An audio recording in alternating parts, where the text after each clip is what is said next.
What if I told you that one man looked Genghis Khan in the eye, fought him head-on, defied him in open war, and lived, not captured, not executed, not erased from history, lived, because in the age of the Mongols, that alone made you legendary. This is the story of Jalal ad-Din Mingburnu, the general who refused to kneel and somehow walked away from the deadliest empire the world had ever seen. And trust me, this story sounds fake, until you realize it actually happened. So let's rewind. Early 1200s. The Mongol war machine is rolling west like a storm that never stops. Cities vanish, kingdoms collapse, entire armies break without even fighting. Genghis Khan's reputation alone is enough to make rulers surrender, and standing directly in the path of that storm is the Khwarazmian Empire, a powerful Muslim empire stretching across Persia and Central Asia. At its head, a weak, paranoid ruler who makes one catastrophic mistake. He insults the Mongols, kills their envoys, and basically dares Genghis Khan to do something about it. Spoiler, he absolutely does. The Mongols invade, and it's not a war, it's an execution. City after city falls. The Khwarazmian Shah panics, runs, and abandons his army, and that's when Jalal ad-Din steps into the story. He's the Shah's son, a prince, but not a spoiled one.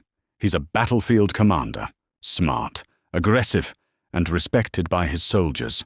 While his father flees like a ghost, Jalal ad-Din stays. And against all logic, he starts winning. He rallies what's left of the army, strikes Mongol units, ambushes detachments. For the first time in years, the Mongols don't just win automatically, and Genghis Khan notices. That alone is dangerous. Because when Genghis Khan notices you, it means you're about to become a priority target.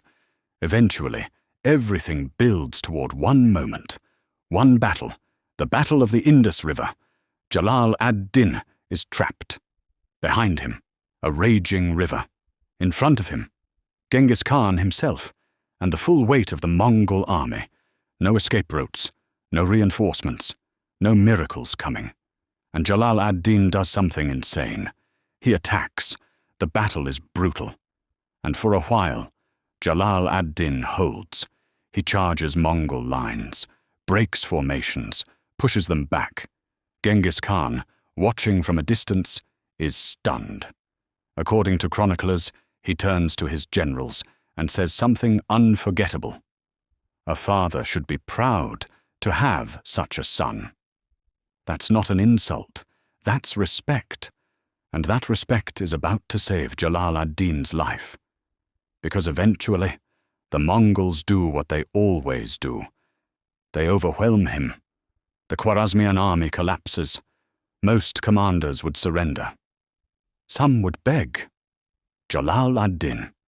He rides his horse straight toward the edge of the river. Full armor. Weapons still drawn. And then, with Genghis Khan watching, he leaps. Horse, armor, everything. Straight into the Indus River. It's a death sentence. Or at least, it should be. But somehow, against physics, logic, and fate, he survives. He swims across, climbs the opposite bank, bleeding, broken, alive, and Genghis Khan does something no one expects. He does not pursue. He does not send archers. He does not finish the job. He lets him go.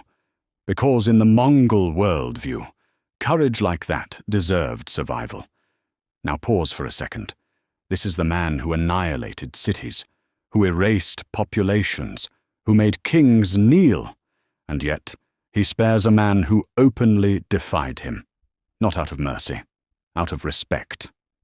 Jalal ad-Din disappears into India, but the story doesn't end there, because surviving Genghis Khan doesn't make your life easier, it makes it harder. Jalal ad-Din spends the rest of his life fighting, against Mongols, against rival rulers, against former allies. He rebuilds an army from nothing, strikes Mongol forces again, becomes a symbol of resistance across the Islamic world. People rally to him, not because he's guaranteed to win, but because he already did the impossible once. He stood against Genghis Khan, and lived. But here's the tragic part. The world around him is already broken. Cities are gone, supply lines shattered, trust destroyed. Jalal ad-Din is brave, but he's fighting history itself. Eventually, years later, he doesn't die in some epic final battle. He's assassinated, killed by a local man, over something painfully small. And that's the cruel irony. The general who survived the greatest conqueror in human history dies far from glory. But his legacy? It lasts, because Jalal ad-Din represents something rare. Proof. Proof that Genghis Khan wasn't invincible. Proof that resistance wasn't meaningless. Proof that courage could still matter, even in the face of overwhelming terror. And maybe that's why Genghis Khan spared him. Because conquerors don't fear cowards, they respect challengers. So remember this the next time you hear about the Mongols as an unstoppable force. They were unstoppable, until someone refused to stop running, and lived long enough to prove it. If you enjoyed this story, this is exactly what Myth and Maybe is about. Ancient history, and the moments where reality feels impossible. And next time, we'll talk about the city that tricked the Mongols and paid a terrifying price anyway.